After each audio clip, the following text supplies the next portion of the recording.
안녕하세요. 썰밤 청취자 여러분 반갑습니다. 오늘도 유쾌한 사연으로 여러분과 함께 하겠습니다. 재밌는 사연 즐겁게 들어주세요.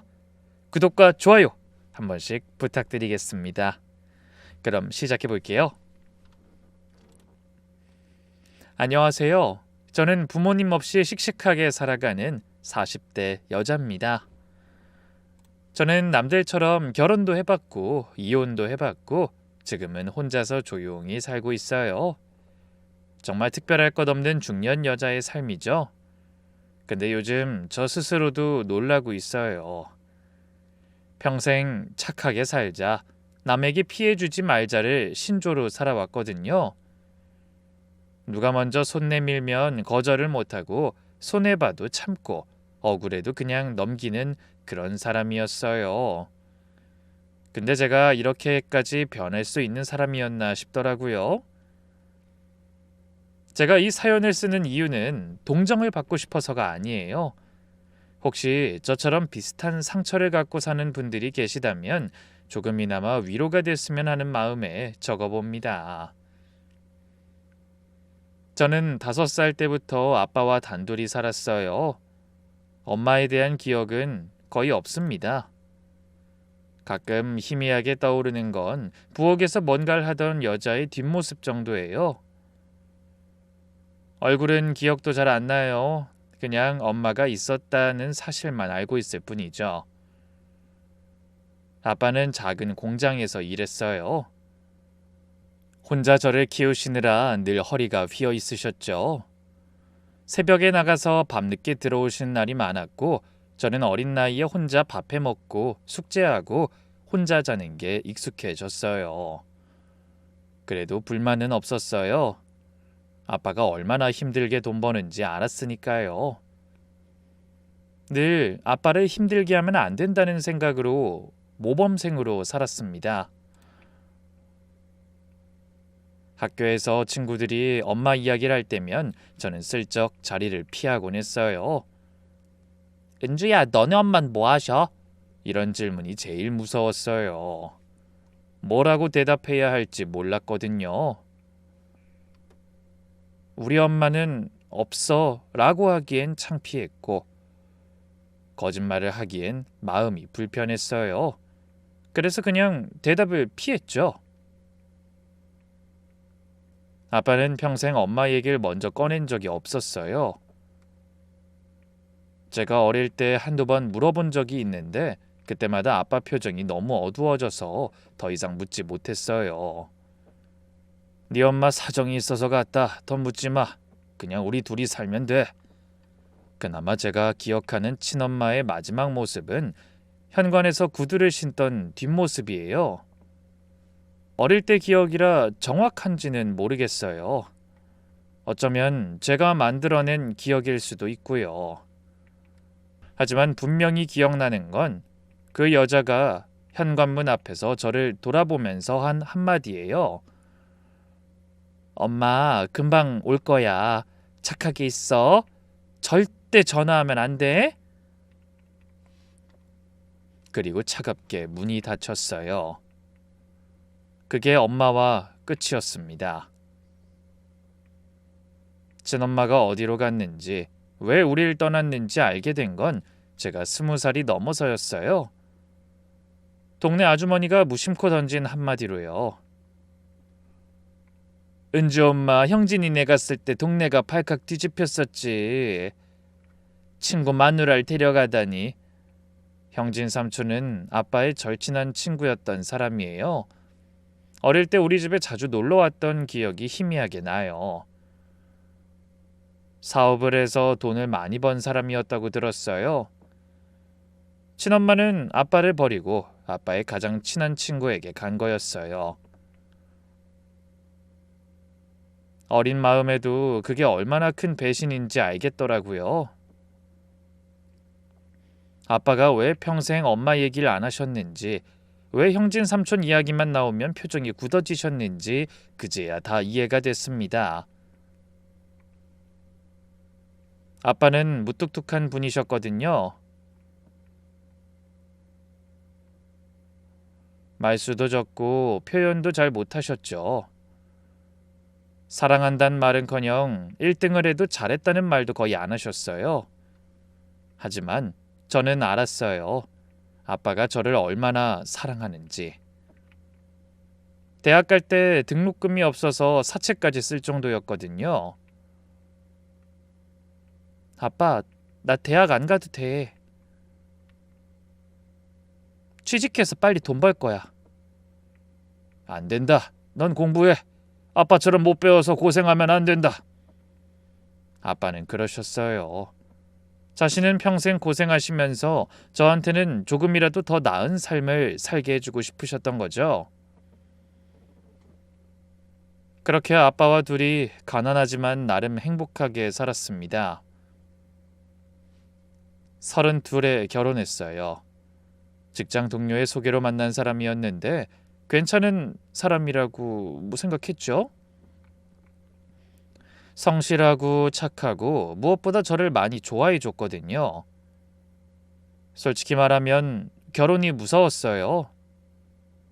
엄마 없이 자란 저한테 가정이라는 건 늘 불안한 거였거든요. 결혼식 날 아빠는 처음으로 제 앞에서 우셨어요. 평생 눈물은 안 보이던 분이 시집 보내면서 소리 없이 눈물을 흘리시더라고요. 아빠 왜 울어? 시집 가는 거지 어디 멀리 가는 거 아니잖아. 그래 알아. 근데 눈물이 나네. 저도 같이 울었어요.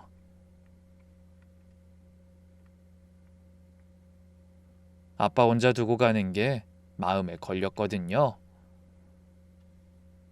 결혼 초반에는 행복했어요. 남편은 잘해줬고 시댁 식구들도 저를 예뻐해줬거든요. 이런 게 가정이구나. 내가 꿈꾸던 게 이거구나 싶어서 저도 얼마나 좋은 아내, 며느리 역할을 잘 해내려고 애썼는지 몰라요. 그런데 결혼 3년 차부터 달라지기 시작했어요. 처음엔 회식이 많다고 했고 나중엔 프로젝트가 바쁘다고 했죠. 저는 믿었어요. 아니, 불길한 예감은 들었지만 끝까지 믿으려고 했어요. 그러다 얼마 안가 결정적인 순간이 왔어요. 남편이 그 여자랑 같이 있는 걸 제 눈으로 봤거든요. 회사 후배라고 하더라고요. 둘이 손잡고 걸어가는 뒷모습을 보면서 한참을 그 자리에 서 있었어요. 그리고 그날 밤 남편한테 물었어요. 당신 나한테 숨기는 거 있어? 솔직히 말해줘. 아이, 뭔 소리야? 없어. 없어? 정말 없어? 내가 정말 모르는 것 같아? 남편은 끝까지 아니라고 했어요. 제가 직접 봤다고 해도 발뺌을 하더라고요. 그런데 미련하게도 저는 그날도 참았어요. 이혼하면 안 된다고. 어떻게든 가정을 지켜야 한다고 스스로를 다독이면서요. 그 후로 1년을 더 버텼어요. 남편이 바뀔 거라고, 제가 조금 더 잘하면 돌아올 거라고 믿으면서요. 그러던 어느 날 아빠가 갑자기 우리 집에 오셨어요. 예고도 없이 오신 거라 저도 깜짝 놀랐죠. 현관문을 열었는데 아빠가 서 계시더라고요. 표정이 심상치 않았어요. 은주야, 밖에서 잠깐 얘기하자. 아빠는 절 데리고 집 앞 공원으로 갔어요. 벤치에 나란히 앉았는데 아빠가 한참 동안 아무 말 없이 앞만 보고 있더라고요. 아빠가 천천히 입을 여셨어요. 많이 힘들지? 아빠가 다 안다. 그 인간 바람 피우는 거. 저는 숨이 턱 막혔어요. 아빠한텐 절대 들키고 싶지 않았거든요. 아빠 걱정시키기 싫어서 전화할 때마다 너무 잘 지낸다고 행복하다면서 거짓말했는데. 아빠, 그게 동네 사람들한테 들었어. 한서방 다른 여자 만나고 다니는 거. 저는 아무 말도 못했어요. 변명할 수도 없었고 부정할 수도 없었어요. 아빠, 나 이혼하면 안 돼. 어떻게든 가정을 지킬 거야. 저는 울면서 말했어요. 난 엄마처럼 되기 싫어. 가정 버리는 사람 아니면 버림받는 사람, 난 그렇게 안 될 거야. 그러니까 참을 수 있어. 그 사람 잠깐 그러다 말 거야. 그 말을 하는 순간 저도 제가 왜 그렇게 버티고 있었는지 깨달았어요. 그것도 다 엄마 때문이었어요. 5살 때 저를 두고 떠난 그 사람 때문에 저는 무너지는 가정을 붙잡고 있었던 거예요. 아빠는 한참 동안 아무 말 없이 제 등을 쓰다듬어 주셨어요. 그러다가 조용히 말씀하셨죠. 은주야, 지키려고 애쓰는 거랑 이미 부서진 걸 붙들고 있는 거랑은 달라. 지금 네가 행복하지 않으면 그건 가정이 아니야. 그냥 감옥이지. 아빠의 그 말에 저는 펑펑 울었어요. 소리내서 울었죠.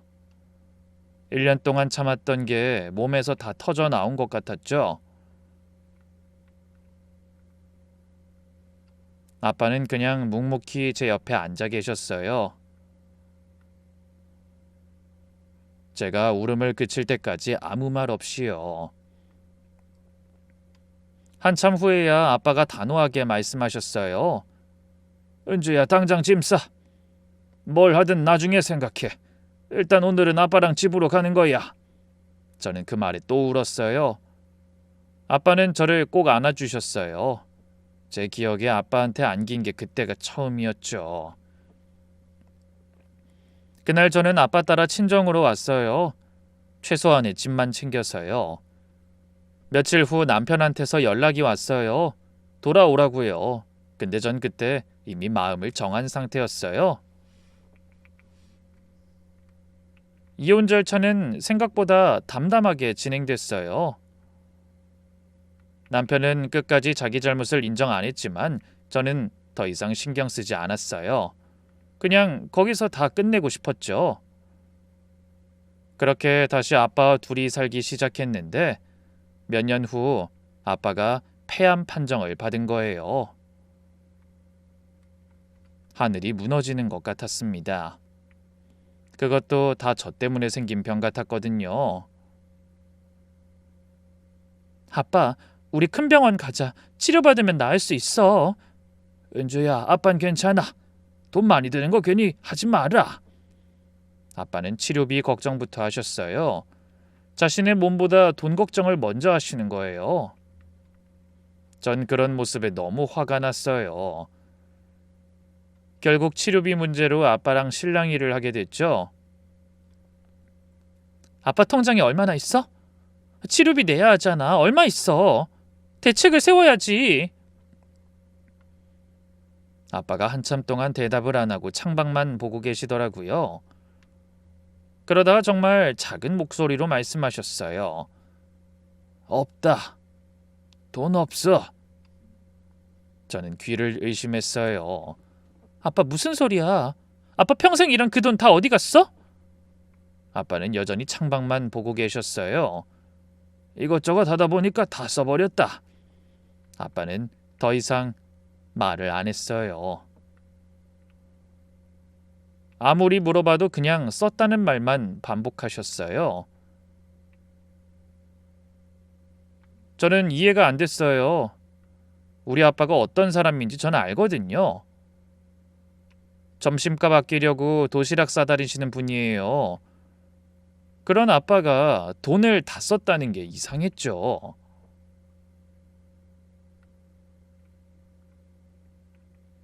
아빠, 혹시 사기당한 거야?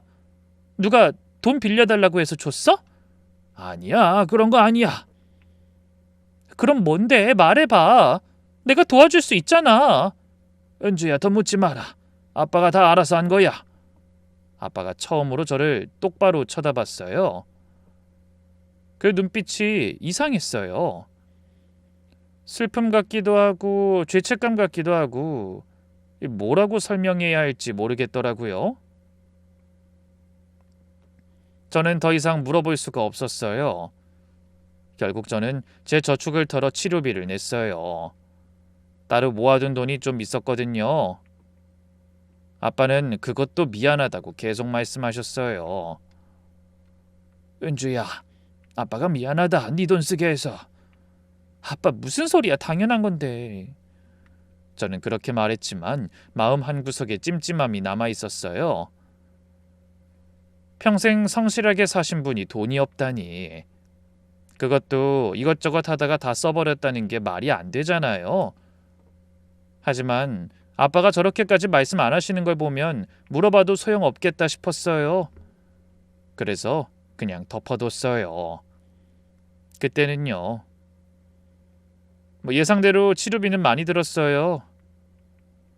하지만 아빠는 1년을 넘기지 못하고 돌아가셨습니다. 아빠가 돌아가시기 전날 밤이었어요. 병실에서 아빠 손을 잡고 있었는데 갑자기 아빠가 제 손을 꽉 쥐셨어요. 평소에 힘이 없으셨는데 그날따라 손에 힘이 들어가 있더라고요. 은주야, 아빠가 너한테 말을 하려는데 갑자기 기침을 심하게 하셨어요. 저는 급하게 물을 떠주고 간호사를 불렀어요. 기침이 잦아들고 나서 아빠는 지쳐서 눈을 감으셨죠. 아빠, 지금 피곤하니까 쉬어. 내일 얘기해도 돼. 전 그렇게 말하고 아빠 이마를 쓸어드렸어요. 그게 마지막이 될 줄 몰랐습니다. 새벽에 병원에서 전화가 왔어요. 달려갔을 땐 아빠는 이미 눈을 감으신 뒤였어요. 저는 아빠 손을 잡고 한참을 울었어요. 아빠가 하시려던 말이 뭐였는지 영원히 알 수 없게 됐습니다. 장례 준비를 하면서 저는 그냥 멍하니 움직였어요. 눈물도 잘 안 나왔어요. 이 세상에 저 혼자 남았다는 게 실감이 안 났거든요. 아빠가 없는 세상이라니 상상도 못했던 일이 현실이 된 거였어요. 장례식 둘째 날이었어요. 오후쯤 되니까 조문객이 뜸해져서 저는 빈소 한쪽에 앉아 잠깐 쉬고 있었어요. 며칠째 제대로 못 자서 눈이 퉁퉁 부어 있었거든요. 멍하니 앉아 영정사진 속 아빠 얼굴만 바라보고 있었어요. 그때 빈소 입구에 웅성거리는 소리가 들렸죠. 무슨 일인가 싶어서 고개를 돌렸는데 웬 아주머니가 영정 앞으로 걸어오고 있었어요. 흰머리에 검은 옷, 손에는 비싼 가방을 들고 있었어요. 그분은 영정 앞에 서더니 갑자기 무릎을 꿇었어요. 그리고 오열하기 시작했죠. 동희씨, 미안해요. 정말 미안해요. 저는 의아했어요. 아빠를 잘 아는 지인이신가? 근데 왜 저렇게 울지? 그때 그분이 갑자기 저를 돌아봤어요. 그리고 비틀거리며 제게 다가오더니 저를 꽉 껴안았죠. 은주야, 은주야, 나 엄마야. 그 순간 온몸이 얼어붙었습니다. 저는 반사적으로 몸을 빼려고 했어요. 근데 친엄마가 저를 놓아주지 않았어요. 울면서 계속 저를 붙잡고 있었죠. 은주야, 엄마 얼굴 좀 봐줘. 엄마 기억 안 나? 기억날 리가 있나요? 5살 이후로 한 번도 못 봤는데. 저는 친엄마의 손을 뿌리치려 했어요. 근데 친엄마가 제 손을 꼭 잡으면서 말했죠. 은주야, 사정이 있었어. 엄마가 널 버린 게 아니야. 제발 믿어줘. 그 말에 저는 멈칫했어요.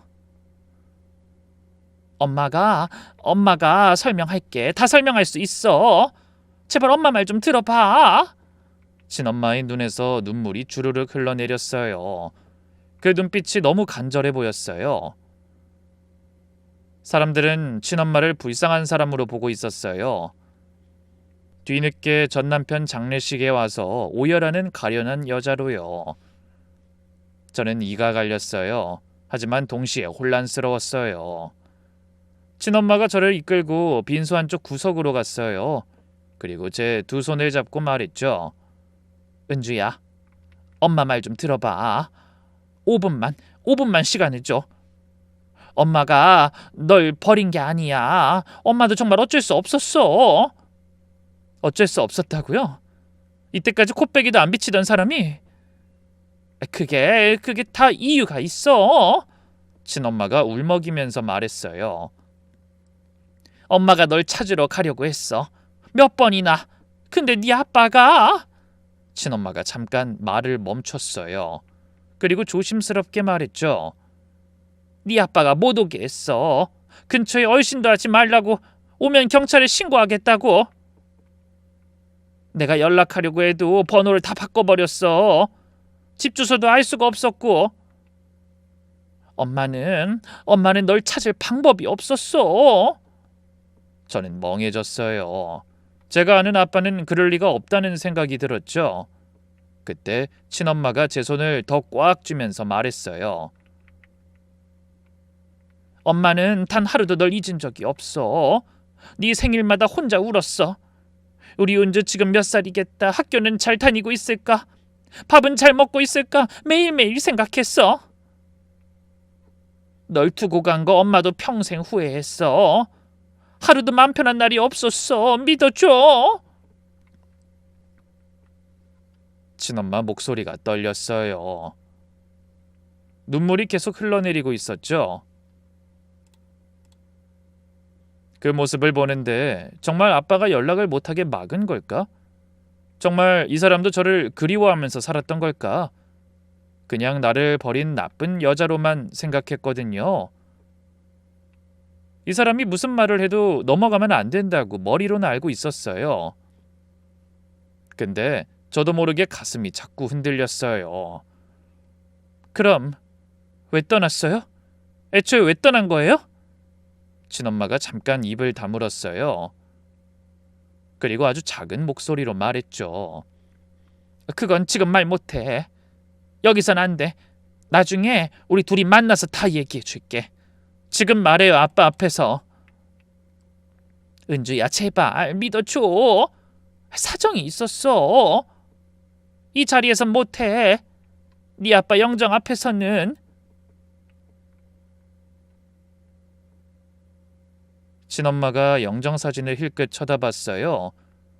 그리고 다시 저를 보면서 말했죠. 다 이유가 있었어. 네가 듣고 나면 이해할 거야. 엄마를 용서할 수 있을 거야. 그때 옆에서 절 찾는 목소리가 들렸어요. 친엄마는 마지막으로 저에게 말했어요. 은주야, 엄마 연락처야. 꼭 연락해. 엄마가 만나서 다 설명할게. 친엄마가 작은 종이를 제 손에 쥐어줬어요. 그 안에는 전화번호가 적혀 있었어요. 엄마 기다릴게. 언제든지 연락해. 가세요. 더 볼 일 없을 것 같으니까. 친엄마는 상처받은 표정을 지었어요. 하지만 더 이상 말하지 않고 몸을 돌렸죠.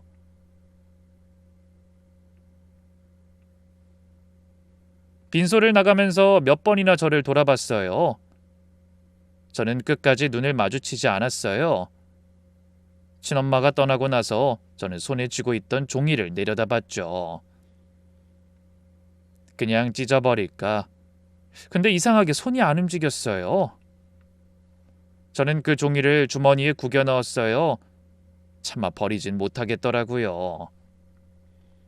그리고 그날 밤 잠이 안 왔어요. 빈소 한쪽에 누워 천장만 내내 바라봤어요. 친엄마의 말이 계속 머릿속에 맴돌았거든요. 네 아빠가 절대 못 오게 했어. 엄마는 단 하루도 널 잊은 적이 없어. 아빠가 정말 친엄마를 막은 걸까? 아빠는 평생 친엄마 얘기를 안 했어요.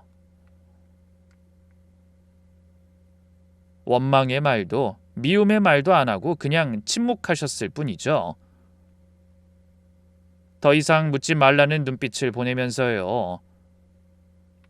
하지만 친엄마 말을 믿고 싶진 않았어요. 그런데 마음 한구석에서 자꾸 물음표가 떠올랐죠. 만약 정말로 아빠가 나에게 숨긴 게 있다면? 친엄마한테도 사정이 있었다면? 저는 그 생각을 떨쳐버리려 했어요. 그래서 장례식이 끝나고 바로 아빠 방을 정리하기 시작했어요. 아빠가 남긴 물건들을 하나하나 정리하는데 자꾸 친엄마 생각이 나더라고요. 저는 아빠의 서랍을 열었어요. 낡은 물건들 사이로 뭔가 손에 잡혔죠. 오래된 스마트폰이었어요. 아빠가 예전에 쓰던 건데 고장난 줄 알고 새 폰으로 바꿔드렸었던 거예요. 전 그걸 들고 한참을 망설였어요. 그리고 충전기에 꽂았죠. 다행히 화면이 켜지더라고요. 저는 심호흡을 했어요. 그리고 아빠 휴대폰을 열어봤죠. 친엄마 말이 사실인지 확인하고 싶었거든요. 아빠가 정말 친엄마를 막은 건지 진실이 뭔지 알고 싶었어요. 그런데 그 휴대폰에서 제가 발견한 건 상상도 못한 것이었습니다. 나 이번 달 돈 급하니까 일단 200만 원만 보내요. 돈 안 보내주면 은주 찾아갈 거야. 은주 시댁 식구들한테도 연락할까? 사돈들이 집안 사정 알고 나면 참 좋아하겠다. 읽으면서 손이 부들부들 떨렸어요. 머릿속이 하얘지는 느낌이었어요. 더 끔찍한 메시지도 있었죠. 제가 결혼했을 때 보낸 것들이요.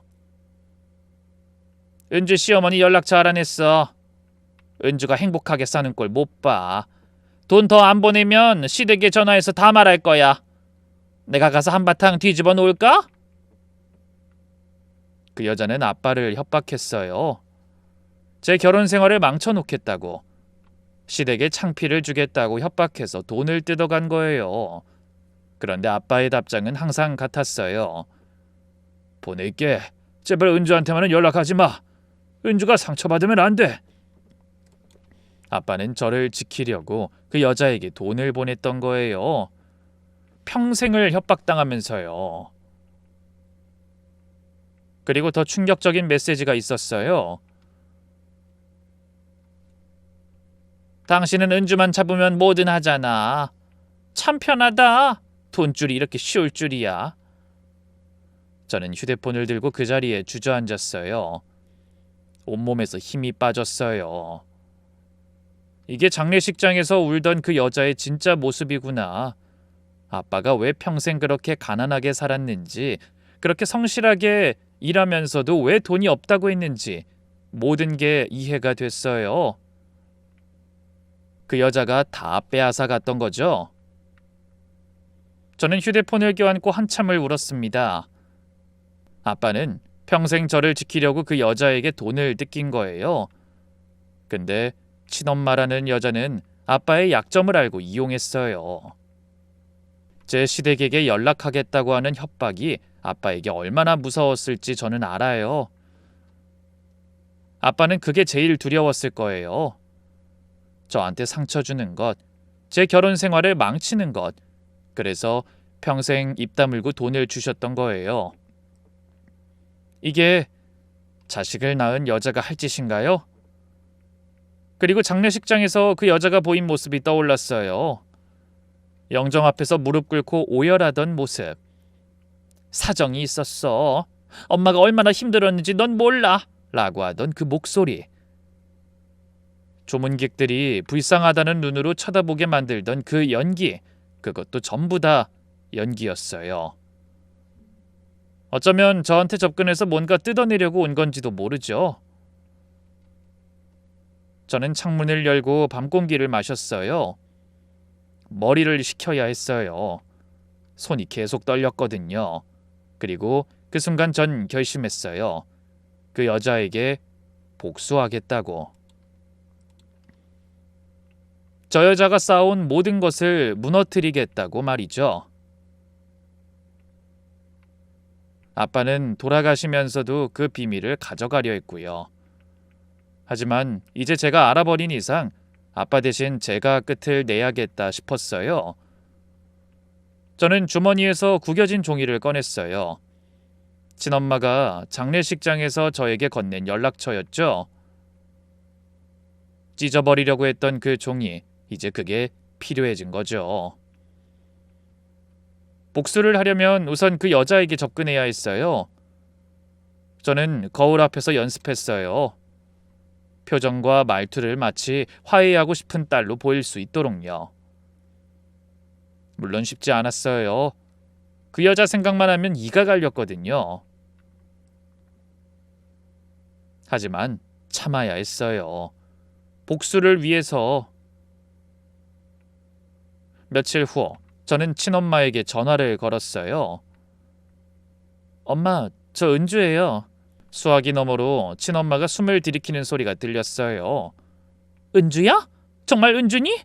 네, 장례식 땐 죄송했어요. 아빠 돌아가시고 마음이 복잡해서 그랬어요.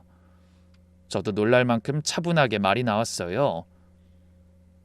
아이고, 엄만 다 이해해. 당연하지. 갑자기 나타난 엄마가 얼마나 당황스러웠겠니?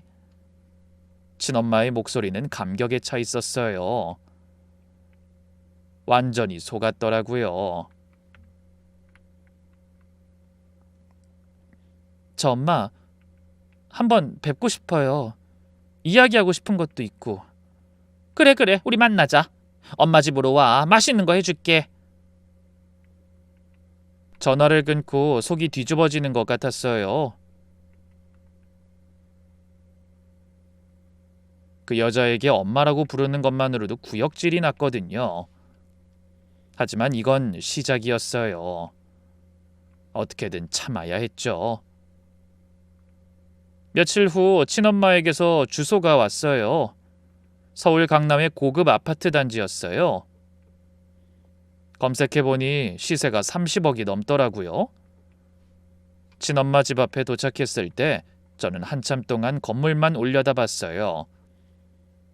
입구에 경비원이 있고 조경이 예쁘게 꾸며져 있고 주차장에는 비싼 외제차들이 줄지어 서 있었어요. 우리 아빠가 평생 살던 낡은 아파트와는 비교도 안 되는 곳이었죠. 엘리베이터를 타고 올라가면서 전 계속 심호흡을 했어요. 초인종을 누르자 친엄마가 문을 열었어요. 환하게 웃고 있었어요. 은지야, 왔구나. 어서 와. 친엄마가 제 손을 잡고 안으로 이끌었어요. 속으로 역겨움을 삼키면서 따라 들어갔죠. 집안은 더 놀라웠어요. 넓은 거실, 고급 가구들, 벽에 걸린 그림들, 그곳에 놓인 장식품들. 한눈에 봐도 돈이 많이 든 인테리어였어요. 아빠는 점심 한 끼도 못 사 먹고 평생 살았는데 그 돈이 다 이 집으로 왔구나. 주먹이 쥐어졌지만 웃는 얼굴을 유지했어요. 집이 정말 예쁘네요. 그래? 엄마는 잘 모르는데 인테리어에 신경을 많이 썼어. 여기 앉아. 뭐 마실래? 그때 안쪽에서 남자 목소리가 들렸어요. 정수씨, 손님 왔어? 어릴 때 보고 몇십 년이 지나 다시 본 형진 삼촌이었어요. 몸이 조금 불편해 보였는데 여전히 온화한 인상은 그대로였죠. 삼촌이 절 보더니 눈을 크게 떴어요. 아이고, 은주 아니야? 저는 자리에서 일어나 인사했어요. 안녕하세요, 삼촌. 오랜만이에요. 아이고, 이게 얼마만이야? 이야, 마지막으로 본 게 4-5살 때였을 거야. 야, 이렇게 컸구나. 삼촌이 감격스러운 표정을 지었어요. 진심으로 반가워하는 것 같았어요. 저는 속으로 생각했어요. 친구의 아내를 데려간 사람이 이렇게 날 보고도 아무렇지 않을 수 있나. 은주야, 아버지가고 많이 힘들었지? 동우, 사람 좋았지. 내가 미안한 게 많다. 형진 삼촌의 눈에 진심 어린 슬픔이 보였어요. 그래도 이 사람은 아빠에 대한 죄책감을 가지고 있구나 싶었죠. 괜찮아요, 삼촌. 아빠도 삼촌 원망 안 하셨어요. 거짓말이었어요. 아빠가 삼촌에 대해 어떻게 생각하셨는지 저도 모르겠어요. 하지만 지금은 이 사람들 속으로 들어가야 하니까요. 어색한 분위기에서 저녁 식사를 함께 했어요. 친엄마가 직접 요리를 했는데 상다리가 휘어지게 차렸더라고요. 불고기, 잡채, 갈비찜, 각종 나물들, 이 정도 음식을 차리려면 돈이 꽤 들었을 텐데 친엄마는 아무렇지 않게 차려냈어요. 식사 중에 친엄마는 과거 얘기를 꺼냈어요. 은주야, 그때 얘기 이제 너한테 해야 할 것 같아. 엄마가 널 두고 왜 떠났는지. 친엄마가 잠시 숨을 고르더니 말을 이었어요. 네 아빠가 술만 마시면 엄마를 때렸어. 저는 젓가락을 쥔 손이 힘이 들어가는 걸 느꼈어요. 우리 아빠가 때렸다고? 화가 나도 큰 소리 한번 안 지르시던 분이 엄마를 때렸다니. 말도 안 되는 피해자 행세였죠. 처음엔 참았어. 네가 있으니까. 근데 점점 심해져서 나중엔 집에 못 들어갈 정도였어. 친엄마의 눈에 눈물이 고였어요. 모르는 사람이 보면 정말 그럴듯해 보였어요. 형진 삼촌이 옆에서 한숨을 쉬며 말했죠. 그때 동호한테 맞아서 얼굴이 퉁퉁 부어있는 거 봤거든. 불쌍해서 못 보겠더라. 저는 이를 악물며 일부러 충격받은 표정을 지었어요.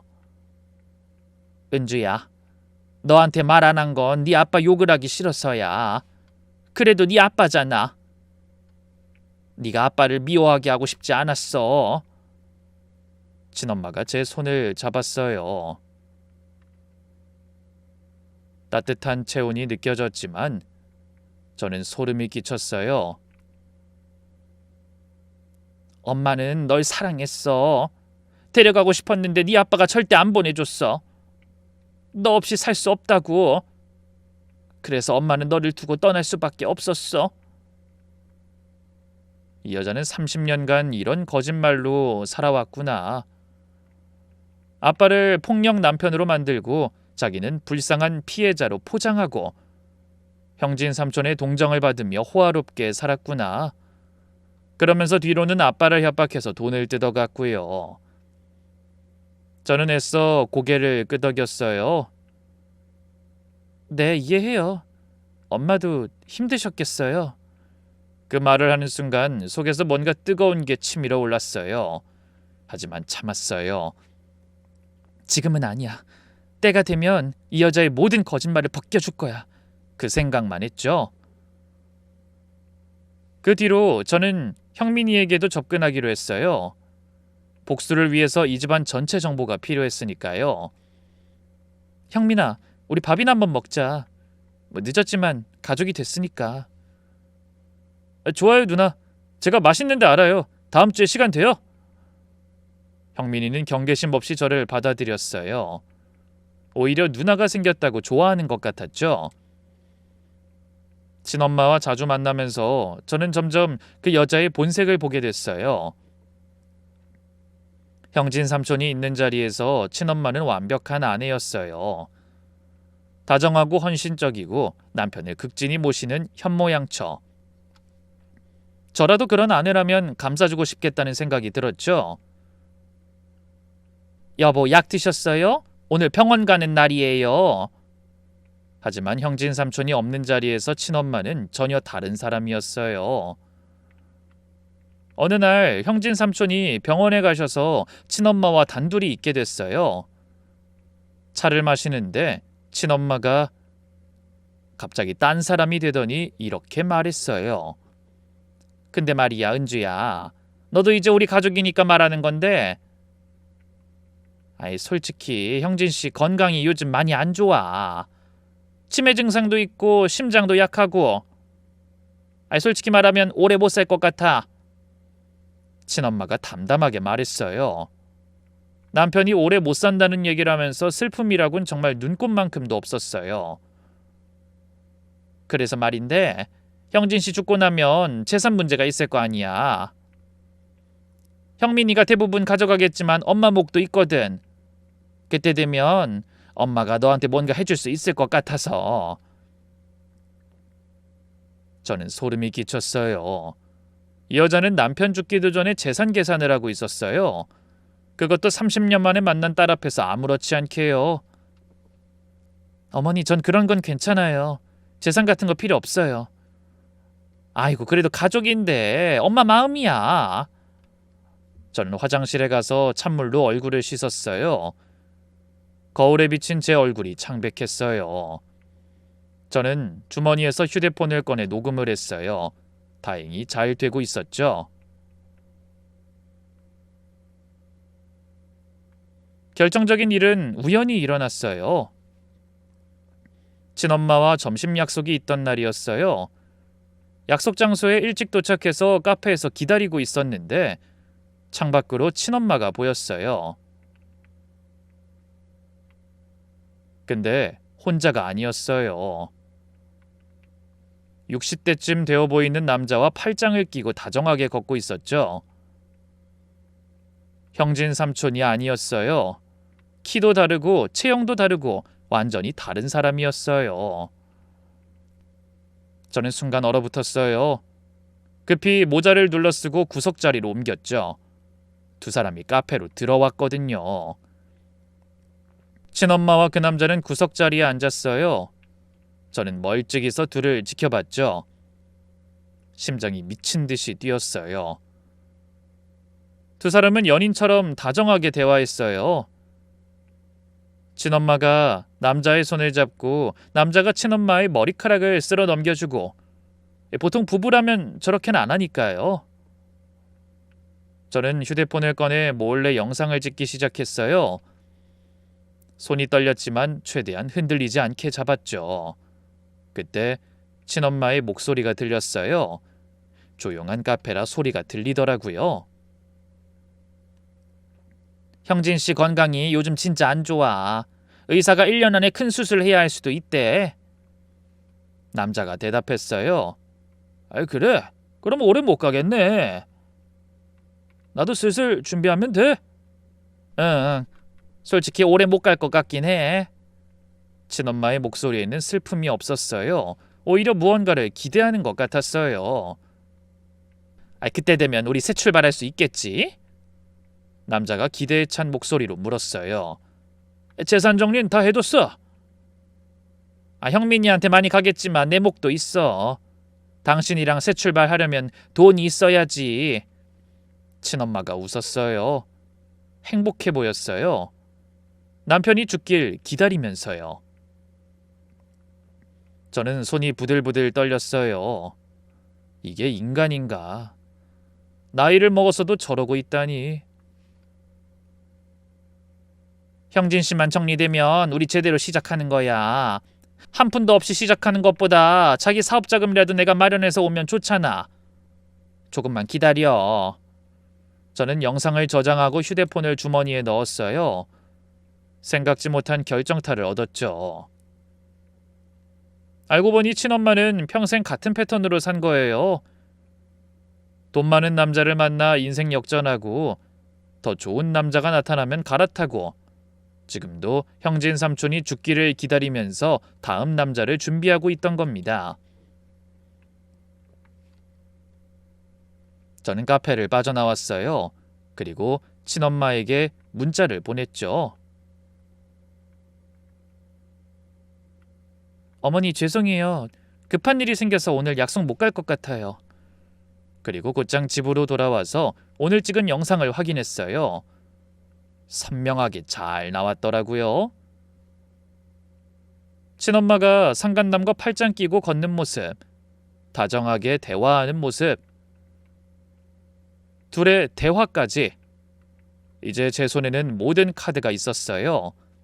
이제 때를 기다리는 일만 남아있었죠. 복수를 실행하기 전에 저는 형진 삼촌과 따로 만났어요. 친엄마 몰래 연락해 따로 커피 한잔 하자고 했죠. 다행히 형진 삼촌은 흔쾌히 나왔죠. 은주야, 무슨 일 있어? 엄마 없이 만나자고 해서 좀 의아했어. 삼촌, 그냥 삼촌이랑만 얘기하고 싶은 게 있어서요. 저는 커피를 한 모금 마시고 조심스럽게 물었어요. 삼촌, 그럼 우리 아빠랑은 한 번도 연락 안 하셨어요? 형진 삼촌의 표정이 어두워졌어요. 동호가 날 원망하겠지. 이해해. 내가 이 사람을 데려갔으니 정순 씨가 동호한테 맞아서 도망쳐 나왔는데 갈 데가 없다고 하더라고. 그래서 내가 보호해줬어. 그러다 정이 들어서. 형진 삼촌이 한숨을 쉬었어요. 동호한테 정말 미안해. 친구 아내를 뺏은 거니까. 근데 정순 씨가 너무 불쌍해 보여서 그냥 보낼 수가 없었어. 너한테도 참 내가 할 말이 없다. 미안하다. 저는 잠시 침묵했어요. 그리고 천천히 말했죠. 삼촌, 저희 아빠 술도 거의 안 드셨어요. 화나셔도 큰 소리 안 지르시고 손 드신 적 살면서 한 번도 없어요. 제 기억에 아빠가 누군가를 때린 적은 단 한 번도 없다고요. 형진 삼촌의 표정이 미묘하게 변했어요. 그게 무슨... 그리고요, 삼촌. 저는 형진 삼촌의 눈을 똑바로 바라봤어요. 아빠는 삼촌 욕하신 적 한 번도 없어요. 원망도 안 하셨어요. 그냥 슬퍼했죠. 형진 삼촌이 커피잔을 내려놨어요. 손이 살짝 떨리는 것 같았어요. 전 그냥 삼촌이 아셨으면 해서요. 우리 아빠가 어떤 사람이었는지. 저는 더 이상 말하지 않았어요. 지금은 이 정도만 해도 충분한 것 같았죠. 형진 삼촌 마음에 의심의 씨앗을 뿌린 거니까요. 삼촌은 한동안 아무 말 없이 멍하니 앉아 계셨어요. 뭔가 생각하는 표정이었죠. 복수의 날로 예정하고 있던 친엄마의 생일 잔치가 며칠 뒤였죠. 친엄마는 저한테도 초대장을 보내왔어요. 어떤 일이 일어날지는 아무것도 모르고 있었을 테니까요. 은주야, 엄마 생일에 꼭 와. 너도 우리 가족한테 소개해주고 싶어. 저는 속으로 웃었어요. 이보다 좋은 무대가 어디 있을까 싶었죠. 생일 잔치에는 친척들, 동네 지인들, 형진 삼촌 회사 관계자까지 많은 사람이 온다고 했어요. 친엄마가 그동안 쌓아온 헌신적인 아내, 불쌍한 피해자, 존경받는 어른, 이미지를 과시하는 자리인 거죠. 저는 그 자리에서 모든 걸 무너뜨릴 계획이었죠.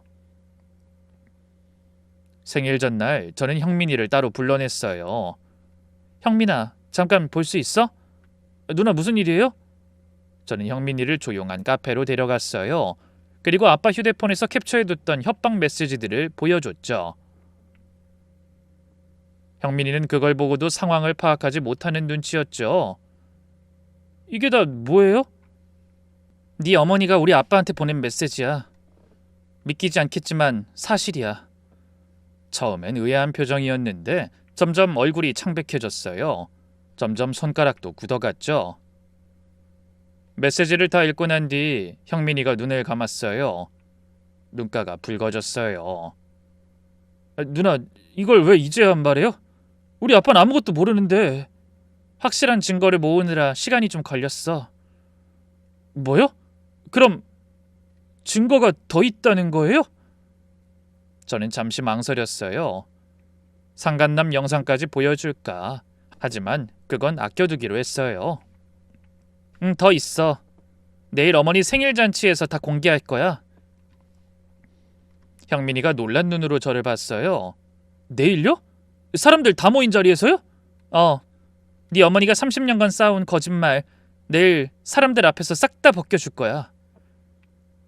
형민아, 네가 어느 편인진 네가 선택해. 난 강요 안 해. 근데 적어도 진실은 알아야 하잖아. 형민이는 한참 동안 아무 말 없이 앉아 있었어요. 그리고 천천히 고개를 끄덕였어요. 알겠어요. 내일 진실이 뭔지 볼게요. 생일 잔치 당일. 저는 아침부터 심장이 미친 듯이 뛰었어요. 드디어 이날이 왔구나. 가방에 노트북을 챙겼어요. 영상 파일, 녹음 파일, 캡처 자료 모든 게 준비됐죠. 생일 잔치는 친엄마 집에서 열렸어요. 이미 많은 사람들이 모여 있었어요. 친척들, 동네 지인들, 형제인 삼촌 회사 직원들까지 그 여잔 절 보고 환하게 웃었죠. 은주야 왔구나. 어서 와. 어머니 생일 축하드려요. 저는 웃으면서 친엄마를 안아줬어요. 친엄마는 감격한 표정을 지었어요. 아이고 우리 딸 이렇게 엄마 안아주니까 눈물 나네. 조금만 더 기다려요. 곧 피눈물을 흘리게 해줄 테니까. 속으로 그 말을 했죠. 잠시 뒤 파티가 시작됐어요. 케이크도 자르고 축하 노래도 부르고 화기애애한 분위기였어요. 그때 친엄마가 일어나 마이크를 잡았죠. 인사를 하려는 것 같았어요. 여러분 와주셔서 감사해요. 오늘 제가 정말 행복한 이유가 있어요. 친엄마가 저를 가리켰어요. 30년 만에 제 딸을 되찾았어요. 여기 있는 은주, 제 첫째 딸이에요. 사람들이 웅성거리며 저를 바라봤어요. 감동적인 분위기가 만들어졌죠. 사정이 있어 오래 떨어져 살았지만 다시 만났어요. 이보다 큰 선물이 어디 있겠어요? 친엄마의 눈에 눈물이 고였어요. 사람들은 일어나서 박수를 쳤어요. 그때 저는 천천히 자리에서 일어났죠. 그럼 저도 한 말씀 드릴게요. 친엄마가 흐뭇한 표정으로 저를 바라봤어요. 아마 제가 감동적인 답사를 할 거라 기대하는 것 같았어요. 저는 가방에서 노트북을 꺼냈어요. 그리고 미리 연결해둔 TV 화면을 띄우며 아주 오래전부터 이어온 이야기를 시작했죠. 여러분, 제가 30년 만에 만난 어머니에 대해 알려드릴 게 있어요. 그 순간 화면에 친엄마가 아빠에게 보낸 메시지가 떴어요. 돈 안 보내주면 은주한테 다 말한다. 은주 시댁에 전화해서 다 말해줄까? 동호 씨는 은주 약점 잡으면 뭐든 하네. 편하다 편해. 장내가 술렁이기 시작했어요. 순간 친엄마의 얼굴이 일그러지더니 새하얘졌어요. 은주야 너 이게 뭐야? 지금 뭐 하는 거야? 저는 대답하지 않고 다음 화면을 넘겼어요. 그러자 친엄마가 눈치를 보며 소리쳤죠. 꺼! 너 지금 무슨 짓이야? 저희가 나를 모함하는 거예요. 아닙니다. 그때 형진 삼촌이 천천히 자리에서 일어났어요. 모두가 형진 삼촌을 바라봤죠. 정순 씨. 형진 삼촌의 목소리가 낮고 차가웠어요. 평소와는 사뭇 달랐죠. 여보, 이거 다 거짓말이야. 저 애가 내가 연락 안 해서 그것 때문에. 그동안 동호한테 돈 뜯어낸 거 사실이야? 그것만 말해. 친엄마가 처음으로 말문이 막혔어요. 모든 증거가 친엄마를 향하자 당황했는지 발악하기 시작했어요. 이건 다 오해야. 나를 모함하려고. 난 그런 적 없어. 정말이야. 저는 차분하게 말했어요. 아, 그럼 이것도 오해예요? 저는 마지막 카드를 꺼냈어요. 상간남과의 영상이었어요.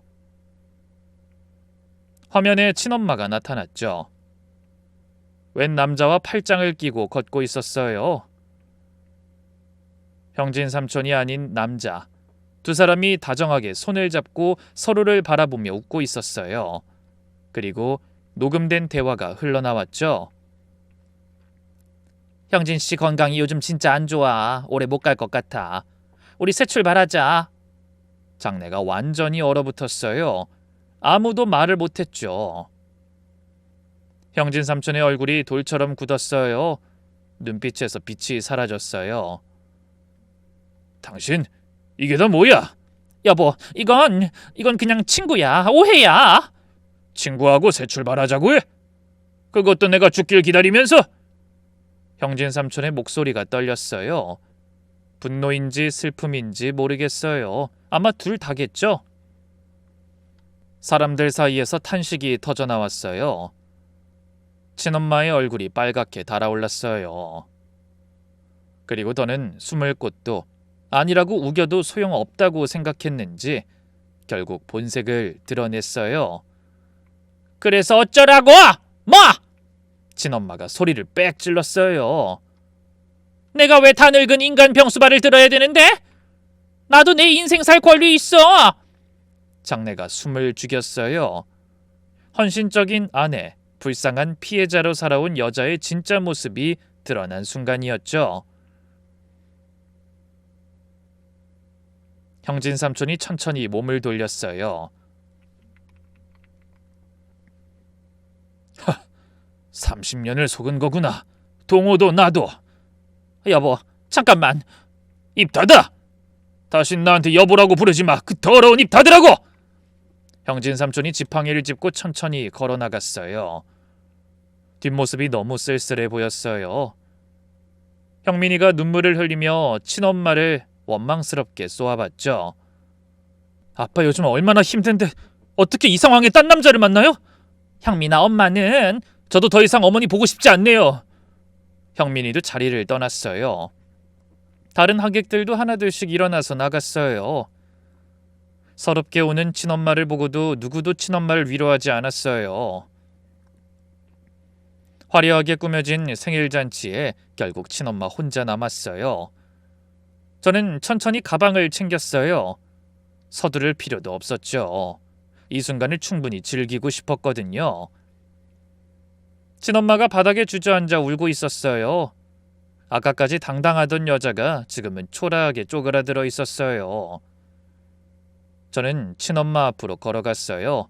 그리고 그 여자를 내려다보며 말했죠. 30년 전 나한테 뭐라고 했는지 기억나요? 친엄마가 고개를 들었어요. 눈물과 콧물로 범벅이 된 얼굴이었어요. 금방 온다고, 착하게 있으라고 5살짜리한테 그렇게 말하고 떠났잖아요. 그리고 지금까지 안 왔죠. 그것도 모자라서 아빠한테 손 벌렸잖아요. 돈 안 보내면 시댁에 찾아가겠다. 그게 당신이 한 짓이에요. 저는 웃었어요. 그 여자를 향한 비웃음이었어요. 근데 웃긴 거 알아요? 아빠는 평생 당신 욕 한마디 안 하셨어요. 엄마는 왜 떠났냐고 물어봐도 사정이 있어서 갔다고만 했죠. 당신을 지켜준 거예요, 평생. 그런 사람한테 당신은 뭐? 친엄마가 고개를 떨궜어요. 아빠가 왜 평생 가난하게 사셨는지 알아요? 치료비도 없이 힘들게 살았는지 아냐고요. 저는 목소리를 높이지 않았어요. 오히려 더 낮고 차갑게 말했죠. 다 당신한테 갔으니까요. 2억이 넘는 돈이. 아빠 피와 땀이. 미안해. 정말 미안해. 뭐라고요? 미안하다고요? 미안하면 뭐가 돌아와요? 아빠가 살아 돌아와요? 아빠가 병원에서 치료 제대로 받을 수 있었어요? 아빠가 마지막에 편하게 가실 수 있었어요? 친엄마가 대답을 못했어요. 당연하죠. 대답할 수 없으니까요. 당신은 아빠 친구한테 시집가서 호화롭게 살면서 아빠한텐 돈을 뜯었어요. 그것도 자기가 버린 딸을 무기로 쓴 거예요. 저는 한 발짝 더 가까이 다가갔어요. 그러면서 여기저기 다니면서 뭐라고 했어요? 전 남편한테 맞았다. 불쌍한 피해자다. 딸을 두고 올 수밖에 없었다. 평생을 그 거짓말로 살았잖아요. 형진 삼촌이 당신 보고 불쌍하다고 걷어줬을 때 속으로 얼마나 웃었어요? 내 말 다 믿네라고 생각했죠? 친엄마의 어깨가 떨렸어요. 저는 허리를 숙여 친엄마와 눈을 맞췄죠. 근데 말이에요. 언제까지 그렇게 속이면서 살 줄 알았어요? 거짓말은 언젠가 들통나요. 당신이 아무리 연기를 잘해도 진실은 사라지지 않거든요. 저는 다시 몸을 일으켰어요. 우리 아빠는 너무 착해서 당신한테 복수 못했죠. 평생 당하고만 사셨어요. 근데 난 아빠랑 달라요. 오늘 이 자리 아빠 몫까지 내가 한 거예요. 아빠가 못하고 간 거 내가 대신한 거라고요. 그러니까 억울해하지 마세요. 친엄마가 제 발목을 붙잡았어요. 은주야, 제발 엄마가 잘못했어. 용서해줘. 저는 그 손을 뿌리쳤어요. 차갑게. 손대지 마요. 역겨우니까. 그리고 엄마라는 말 쓰지 마요. 당신 내 엄마 아니에요. 나한테 엄마는 없어요. 원래부터 없었어요.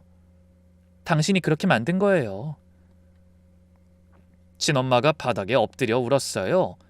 생일잔치에 울음소리만 메아리 쳤죠.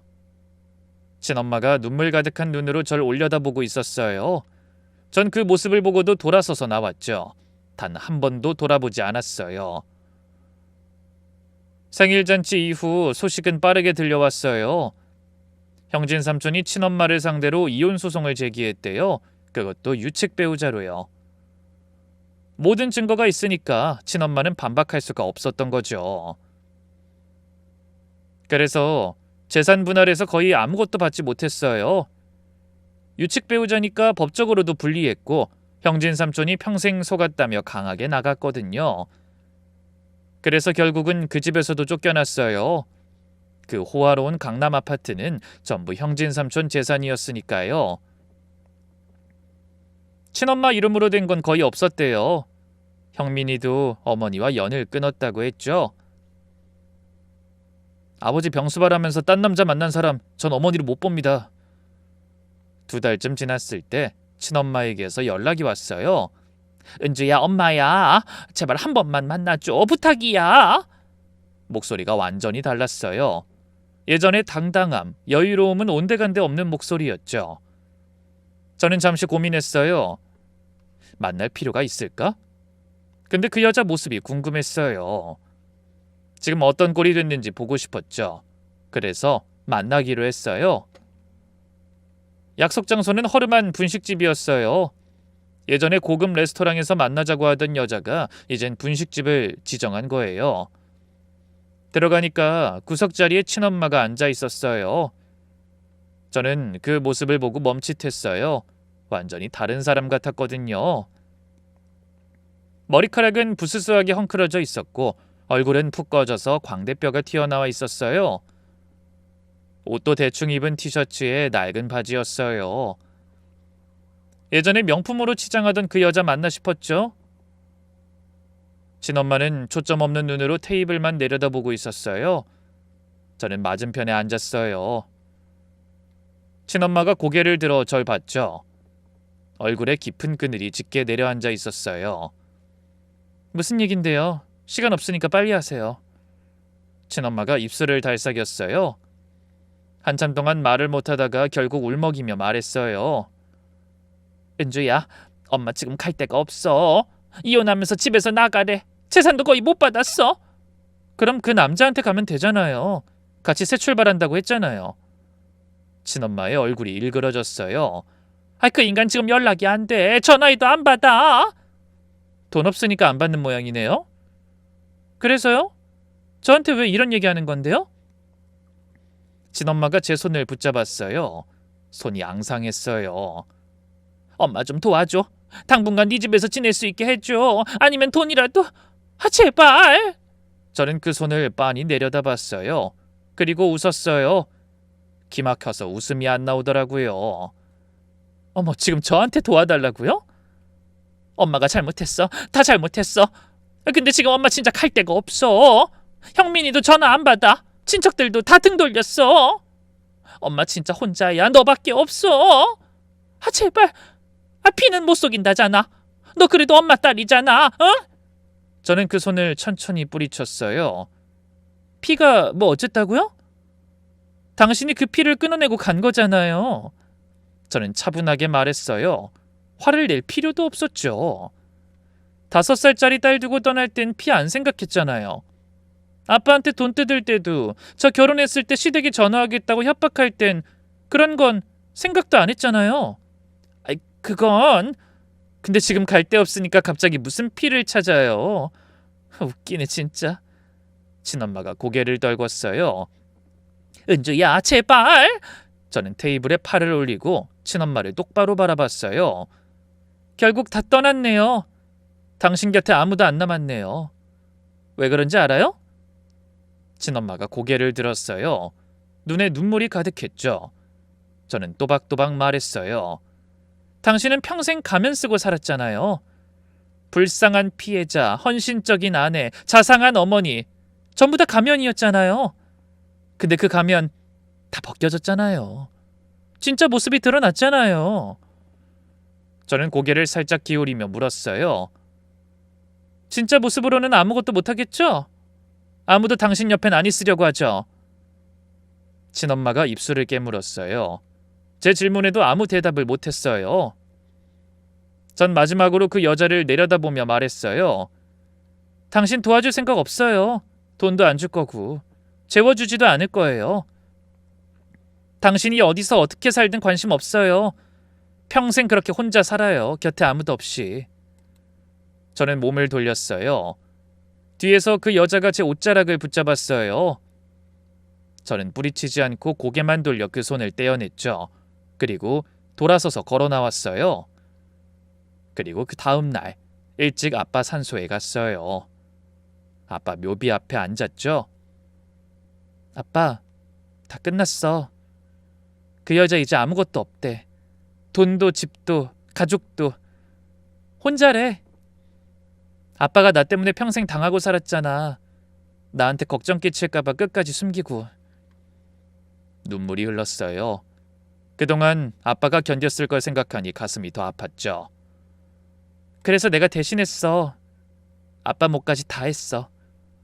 이제 편히 쉬어, 아빠. 나 잘 살게. 저는 묘비를 쓰다듬었어요. 차가운 돌이었지만 아빠의 온기가 느껴지는 것 같았어요.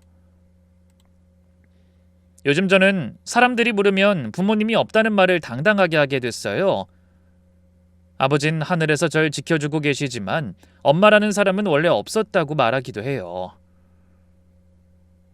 혹시 저처럼 오래된 상처를 갖고 사는 분이 계신다면 한 말씀 드리고 싶어요. 가족이란 이름 때문에 쉽게 떨쳐낼 수 없는 게 있었다면 용기를 내셨으면 좋겠네요. 그리고 언젠간 저처럼 마음의 짐을 내려놓을 수 있길 바랍니다.